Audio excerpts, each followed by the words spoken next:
Hello, good morning. সবাই কেমন আছো? আশা করি সবাই ভালো আছো, আর ঠাকুরের কৃপায় আমিও খুব ভালো আছি।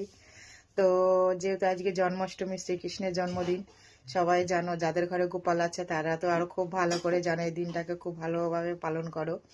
তো কালকে অনেকেই কচুয়া গেছে, আমিও যাই, প্রত্যেক বছরই যাই, কিন্তু এবছর আমার আর যাওয়া হয়ে ওঠেনি। তো যাই হোক, গত বছর আমি কচুয়া থেকে আমার বাবা লোকনাথকে নিয়ে এসেছিলাম, আমার ঘরে প্রতিষ্ঠা করেছি। আর এবার ভূতনাথে গিয়ে ওই ওম নমঃ শিবায় সোমবার, শ্রাবণ মাসে সোমবার ভূতনাথে গেছিলাম জল ঢালতে। ওখান থেকে আমি বাবা ভোলানাথকে লিঙ্গ নিয়ে এসেছি। তা দুজনকেই এখন জল ঢালবো ঘরে। জল ঢালা হয়ে গেছে, পুজো করা হয়ে গেছে। তা তোমাদের সাথে একটু শেয়ার করি, চলো দেখাই ব্যাক ক্যামেরায়। এই দেখো, এই যে আমার ভোলানাথ, আর এই যে আমার বাবা লোকনাথ, আর এই যে আমাদের গুরুদেব। গুরুদেবের ফটোটা আমি বাঁধাতে দিয়েছি, আপাতত একটা ফটো বসানো আছে। আর এই যে হচ্ছে আমার ঘরের মা লক্ষ্মী, তোমরা দেখতেই পাচ্ছ। আর এই যে উপরে আছে পঞ্চমুখী হনুমানজি, রাধাকৃষ্ণ। আর এখানে আছে, দেখা যাচ্ছে না, আলোটা কম, লোকনাথ বাবা, ভোলানাথ আছে ছবি।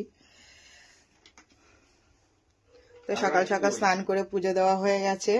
ছেলে গেছে কালকে কচুয়া জল ঢালতে, আসার সময় হয়ে গেছে, ট্রেনে উঠেছে, আসার সময় হয়ে গেছে। তো ওদিকে তোমাদের দাদাভাই চা বসিয়ে দিয়েছে, যেহেতু আমার দিকে পুজো দিতে দেরি হচ্ছে বলে। তো পুজো দেওয়া হয়ে গেছে, আপাতত এখন চা খাবো। তারপরে তো সারাদিনে রান্না বান্না কাজকর্ম আছে। তো যাদের যাদের গোপাল আছে সবাই তো পুজো করবে, তাদের আজকে অনেক কাজও আছে। নাড়ু বানানো, মালপোয়া বানানো, পিঠে বানানো, অনেক রকমের। তো যাই হোক, সবাই আনন্দ করো। আর গোপালের আশীর্বাদে, ভগবানের আশীর্বাদে সবাই ভালো থেকো, সুস্থ থেকো। আর এইভাবেই সবাইকে নিয়ে একসাথে চলতে চাই। তো সবাই ভিডিওটা দেখো, অবশ্যই ভালো লাগে লাইক কমেন্ট শেয়ার করে দিও। তো